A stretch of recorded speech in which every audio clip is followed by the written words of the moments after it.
ठीक है, दीजिए। मैम, हाँ एक गिलास पानी मिलेगा? भाई, आप कहीं और पी लो पानी प्लीज़। मैम, बहुत ज़ोरों की प्यास लगी है। ठीक है, लाती हूँ।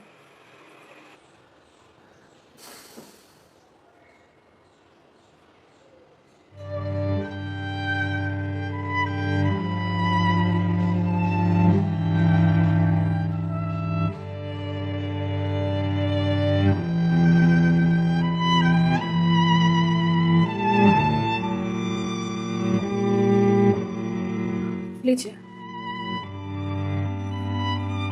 लीजिए भैया, देख क्या रहे हैं?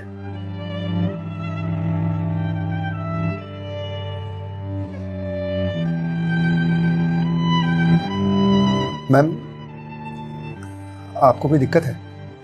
मतलब? मतलब आप किसी परेशानी में हैं? भैया पानी पीकर गिलास दीजिए आप। मैम, छोटा मुंह बड़ी बात कह रहा हूँ, पर अगर आप किसी परेशानी में हैं तो आप मुझे बता सकती हैं। भैया आप पानी पीजिए, ज्यादा समाज से भी मत बनिए। मैम, दुख बांटने से कम होता है। अच्छा, और आपको किसने कहा कि मैं दुखी हूँ? मैम, अगर आप दुखी नहीं हैं तो फिर वो फंदा क्यों लगा रखा है? मैम, मैंने सुना है खुशियां बांटने से बढ़ती हैं और दुख बांटने से कम होता है। मैम, बड़े से बड़ा दुख कम हो जाता है अगर आपके पास कोई सुनने वाला हो। मैम, प्लीज़ मैम, रोइए मत मैम। मैम देखिए, ये तो मुझे नहीं पता कि आपको क्या परेशानी है, पर अगर आप मुझे बताएंगे तो शायद मैं कोई सोल्यूशन निकाल पाऊँ। नहीं, कोई मेरे लिए कुछ नहीं कर सकता। मेरे पास अब मरने के अलावा कोई ऑप्शन नहीं है। मैम, ऑप्शन तो ढूंढने से मिलता है ना। आप एक बार मुझे बताइए ना, शायद मैं कोई जीने का ऑप्शन ढूंढ पाऊँ आपके लिए। क्यों बताऊं तुम्हें? क्या कर लोगे तुम? मैंने बोला ना, मेरी हेल्प कोई नहीं कर सकता है। मैम, आप अगर मुझे नहीं बताएंगे तो मैं वैसे भी कुछ नहीं कर पाऊंगा, पर अगर आप मुझे बताएंगे तो शायद मैं कोई हल निकाल पाऊँ।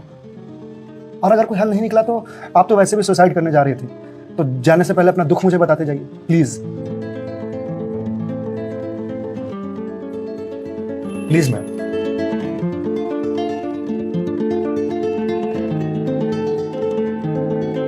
मैं ईएमआईज़ के चक्कर में फंस चुकी हूँ। मतलब मैम? कुछ साल पहले एक कोर्स के लिए मैंने लोन लिया था, फिर उसके कुछ वक्त के बाद एक और लोन, और ये लोन का सिलसिला यूं ही चलता गया। इस महंगाई के जमाने में पैसे की जरूरत तो हर किसी को पड़ती है, मुझे भी थी। मैंने प्राइवेट कंपनी से भी लोन लिए, ज्यादा ब्याज पर, और अब मैं उन्हें चुका नहीं पा रही हूँ। क्यों मैम, आपके पास जॉब तो होगी ना? जॉब थी, पर मैं जिस कंपनी में जॉब करती थी उस कंपनी ने मुझे ये कहकर टर्मिनेट कर दिया कि फाइनेंशियल लॉस के कारण वो मुझे और मुझ जैसे कुछ एम्प्लॉयज को सैलरी नहीं दे सकते। तो मैम, आप किसी और कंपनी में ज्वाइन कर लो, बहुत सारी कंपनीज हैं यहाँ तो। तुम्हें क्या लगता है मैंने अप्लाई करने का ट्राई नहीं करा होगा? जॉब नहीं खोजी होगी? बहुत की थी, पर इस रिसेशन के जमाने में जॉब मिलना कितना मुश्किल है ये तुम जैसे डिलीवरी बॉय को क्या पता। आई एम सॉरी मैम, शायद आप सही कह रही हैं, मुझे इस बारे में कोई जानकारी नहीं। जॉब जाने के बाद मेरे से चीजें हैंडल नहीं हो रही हैं। बैंक से रोज कॉल्स आते हैं ईएमआईज़ भरने के लिए, और प्राइवेट कंपनी वाले फोन कर करके धमकियां दे रहे हैं। मैं इस लोन के जंजाल में फंसती चली जा रही हूँ, और अब मेरे पास सुसाइड के अलावा कोई और ऑप्शन नहीं है। मैम, ऑप्शन क्यों नहीं है? आप ये बात अपने घर में बता सकती हैं, अपने पापा को बता सकती हैं। नहीं, मैं ये बात अपने पापा को नहीं बता सकती। क्यों मैम?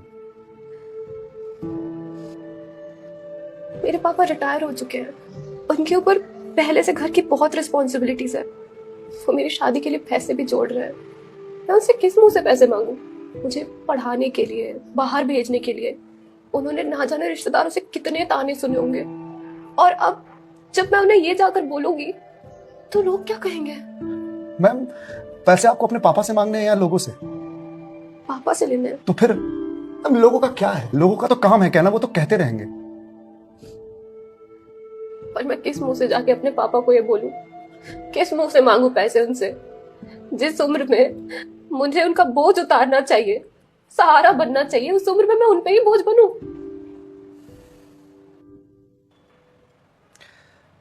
मैम, एक बात बताएंगे आप, बचपन में आपकी सबसे फेवरेट चीज क्या थी? बचपन में मुझे साइकिल का बहुत शौक था। तो मैम आपको साइकिल किस एज में मिली थी? यही कोई 8 साल की होंगी मैं। तो साइकिल तुरंत मिल गई थी आपको? नहीं, पापा तो मान ही नहीं रहे थे। बोल रहे थे गिर जाएगी, चोट लगा लेगी। तो फिर कैसे साइकिल मिली? बहुत जिद की थी मैंने, बहुत। खाना पीना सब छोड़ दिया था। तो मैम साइकिल के लिए जो जिद किया आपने, तो शर्म आई होगी आपको तो? मुझे मुझे क्यों शर्म आएगी? पापा है वो मेरे, उनसे जिद नहीं करूंगी तो किससे जिद करूंगी? तो मैम जब बचपन में साइकिल के लिए जिद करने में शर्म नहीं आई तो अब क्यों आ रही है? मैम अभी आपने कहा कि आपके पापा आपकी शादी के लिए पैसे जोड़ रहे हैं और आप तो यहाँ सुसाइड कर रही हो, तो वो उन पैसों का क्या करेंगे? या उन्हें यह जानकर बहुत खुशी होगी कि उनकी बेटी ने शादी का बोझ हल्का कर दिया उनके सिर पर से। मैम आपको मालूम है, हमारी जनरेशन की दिक्कत यही है कि हम अपने आप को इतना बड़ा समझ लेते हैं कि हम अपने पेरेंट्स से ही अपनी बात छुपाने लगते हैं। कभी ये कहकर कि पापा मम्मी नहीं समझेंगे, या कभी ये कहकर कि मैं उन्हें परेशान नहीं करना चाहती, या कभी ये कहकर कि हम दोनों की सोच नहीं मिलती है। एक बार आप अपनी दिक्कत अगर अपने पेरेंट्स से शेयर कीजिएगा ना, तो आपको जीवन में फिर कभी सुसाइड करने की जरूरत नहीं पड़ेगी, या मेरे जैसे किसी अनजान से अपनी बात शेयर करने की जरूरत नहीं पड़ेगी। प्लीज मैम एक बार शेयर करके देखिए, उनसे बेहतर दोस्त इस दुनिया में कोई नहीं हो सकता। प्लीज मैम एक बार ट्राई कीजिए, प्लीज मैम।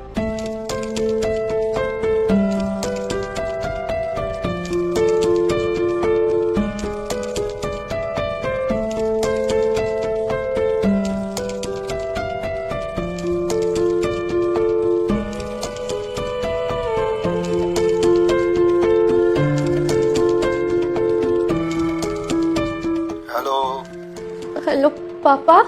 हाँ दीदी बोल, कैसी है बेटा? पापा मुझे आपसे कुछ बात करनी है। हाँ बोल ना बेटा। पापा मैं क्या हुआ बेटा? पापा मैं बहुत परेशान हूँ। हाँ तो मुझे बता ना किस लिए परेशान है? अदिति बेटा रो क्यों रही है, बता ना क्या बात है? पापा वो मैंने बैंक से लोन ले रखा था ना,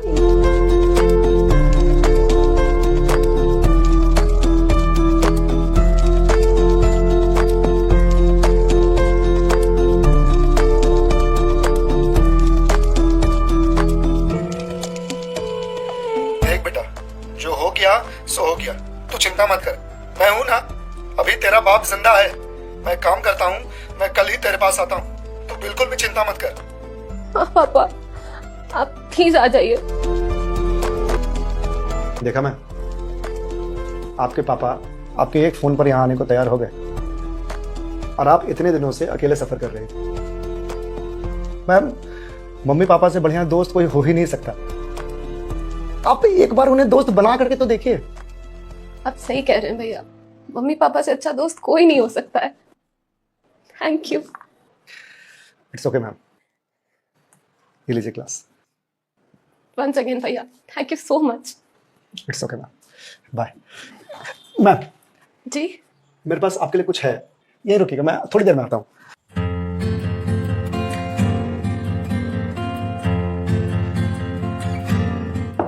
मैम। जी भैया।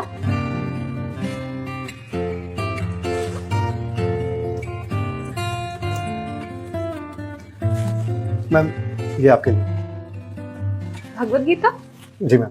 मैम 2020 का साल मेरे लिए बहुत बुरा था। कोरोना में मेरी जॉब चली गई। पहले के कुछ महीने जो थे वो तो सेविंग्स से निकल गए, लेकिन उसके बाद के कुछ महीने बहुत ज़्यादा टफ था। मेरे ऊपर भी आपकी तरह बहुत सारे EMIs थे जो मैं पे नहीं कर पा रहा था, जिस वजह से मैं बहुत परेशान था और सुसाइड करने की सोचने लगा था। और एक दिन तो सुसाइड करने निकल भी गया था, लेकिन पापा ने मुझे पकड़ लिया। पहले तो बहुत डांटा,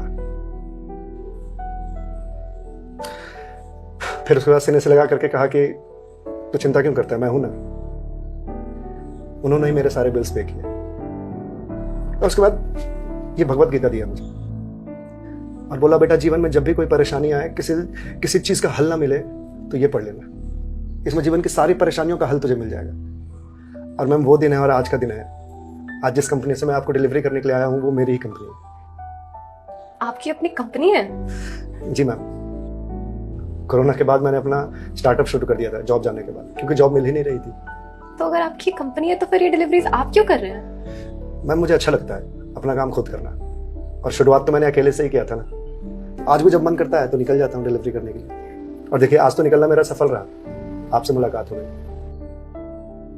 और जो सीख मुझे भगवत गीता से मिली वो मुझे आपको देने का मौका मिला। मैम वैसे तो बहुत सारी बातें हैं इसमें सीखने की, पर जो सबसे अच्छी बात मुझे लगती है वो ये कि जो समय है ना, ये कभी एक सा नहीं रहता। आज बुरा समय है तो कल अच्छा समय जरूर आएगा। आज अंधकार है तो कल सवेरा जरूर आएगा।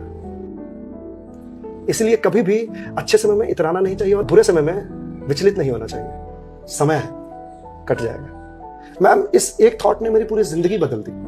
मैम तो अब आप पढ़िए इसको, देखिए शायद आपको कुछ और मिल जाए, पर मैम जो भी मिले उसे लोगों से शेयर जरूर कीजिएगा, क्योंकि कहते हैं ना, ज्ञान बांटने से बढ़ता है। Thank you ma'am.